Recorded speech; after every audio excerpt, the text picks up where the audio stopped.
Imagine you're 22 years old, sitting in your first real apartment. It's nothing fancy. Thin walls, a secondhand couch, a fridge that hums a little too loud. You've just gotten your first paycheck. After rent, groceries, and a few takeout coffees, you've got $100 left over. $100. You look at it and think, what's the point? What can $100 actually do? That's not enough for a vacation. Not enough for a new phone. Definitely not enough to change your life. So you spend it. Maybe on something you'll forget about in a week. And here's the thing. Most people do exactly that. Not because they're bad with money, but because no one ever showed them what that $100 was actually worth. Because that $100, under the right conditions, with the right understanding, that $100 has the potential to become $1 million. No, seriously. And by the end of this video, you'll see exactly how and why almost nobody takes advantage of it. Here's the belief most people carry around without even knowing it. I need a lot of money to make money. It feels logical, right? Rich people invest. Rich people own assets. Rich people have financial advisors. The rest of us are just trying to get through the month. This belief is so deeply embedded in how we think about wealth that it actually stops people from starting at all. Psychologists call this the all or nothing trap. Our brains are wired to look for big, dramatic moves. We ignore small, quiet actions because they don't feel significant. You've felt this before. You think, I'll start investing when I have more money. Or, what's the point of putting away $50 a month? And then the months turn into years, and the years turn into decades. And one day, you look up and realize the starting line is still where you left it. But here's what that thinking costs you. It costs you time. And time, as you're about to find out, is the single most powerful force in personal finance. More powerful than income. More powerful than talent. More powerful even than the amount you invest. Let's talk about why. There's a concept that changed the way wealthy people think about money. It's been around for centuries, it's taught in every business school, and yet most ordinary people have never really felt what it means. It's called compound interest.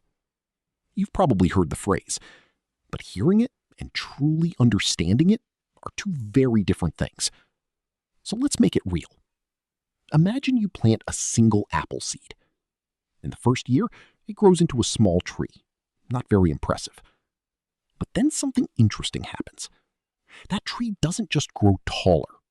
It starts producing apples. And those apples contain more seeds.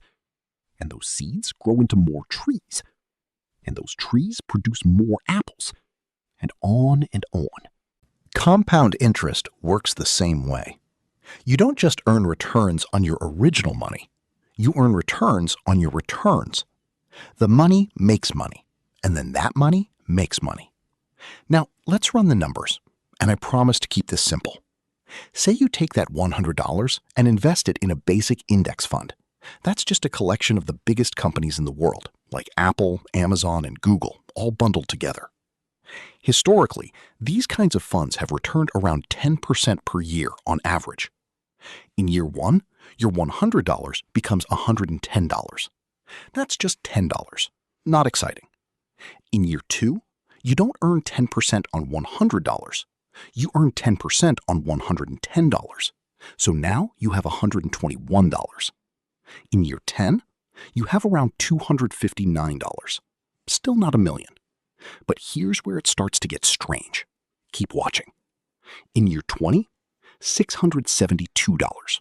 In year 30, $1,744. In year 40, $4,525. In year 50, $11,739. In year 60, $30,448. And in year 70, your original $100 has grown to over $78,000. Okay, still not a million. But we've been looking at this wrong. Because the real power of compounding isn't just about a single $100. It's about what happens when you add to it consistently over time. Let's try something slightly different. What if, instead of investing $100 once, you invested just $100 every single month? At that same 10% annual return, in 40 years, you'd have over $530,000. Stretch it to 45 years, you'd cross $1 million. $100 a month. That's 3 coffees a week, 1 streaming subscription, 1 dinner out. And if started early enough, consistently enough, it builds into $1 million. Let that sit for a second. Now, here's where it gets psychological, because the math is actually the easy part. The hard part is human behavior. There's a famous experiment in psychology called the marshmallow test. A researcher puts a marshmallow in front of a child and says, "You can eat this now, or if you wait 15 minutes, I'll give you 2 marshmallows." Most kids couldn't wait. They ate the 1 marshmallow. Investing is the ultimate marshmallow test. The reward isn't in 15 minutes, it's in 15 years, or 30, or 40. And our brains, which evolved to seek immediate rewards, are absolutely terrible at making that trade. There's even a name for this. Behavioral economists call it hyperbolic discounting, our tendency to overvalue what we can have right now and deeply undervalue what we could have in the future. $1 today feels worth more than $2 next year, even though logically it isn't. This is why people spend money instead of investing it. This is why they delay starting. This is why even people who know about compound interest still don't act on it. The future reward just doesn't feel real enough. But here's the insight that shifts everything. The longer you wait, the more expensive waiting becomes. Let's make that real. 2 friends. Call them Maya and Jordan. Maya starts investing $100 a month at age 22. Jordan thinks, "I'll start when I'm more settled," and waits until 32. By the time they're both 65, Maya has invested for 43 years. Jordan has invested for 33. Maya put in about $12,000 more than Jordan over that time. But the difference in their final balances? Maya has roughly $500,000 more. Not because she was smarter, not because she earned more, because she started 10 years earlier. Those 10 years, that one decision, were worth $500,000. Every year you wait isn't neutral. It's expensive, deeply expensive. The cost is invisible in the present, but enormous in the future. And here's the cruelest part. The years you skip at the beginning are actually the most valuable ones. Because compound interest isn't linear. It's exponential. The last 10 years of growth are worth more than the first 30 combined.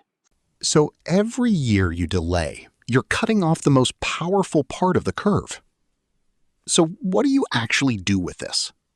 First, forget the idea that you need a lot of money to start. You don't. The most important step is the first one, no matter how small. Open an investment account.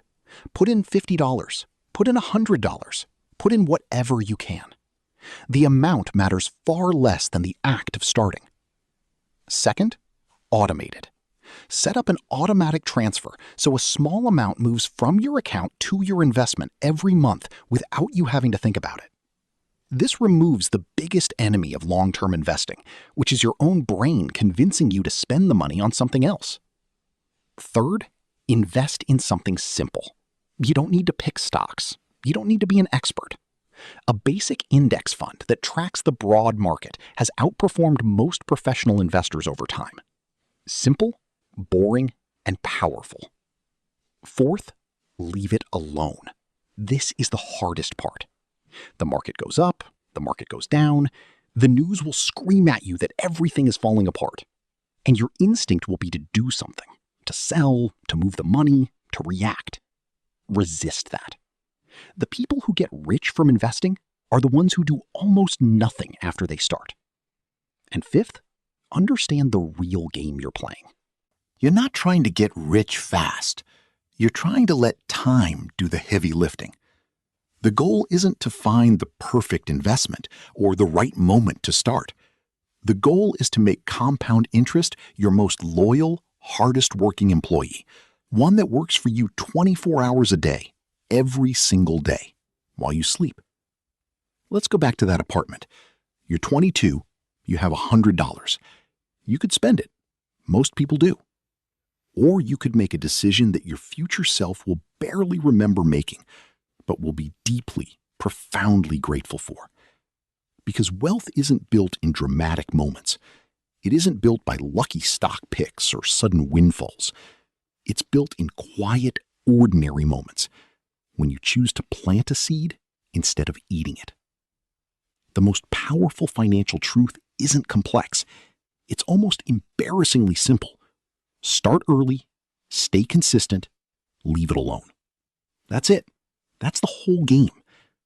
The $100 sitting in your pocket right now isn't just $100. It's a seed. And seeds, given enough time and the right conditions, become something no one could have imagined when they first held them. The only question is, are you going to plant it? If you enjoyed this video, subscribe to Ton Invests for more videos about money, freedom, and building real wealth in a world designed to keep people financially distracted.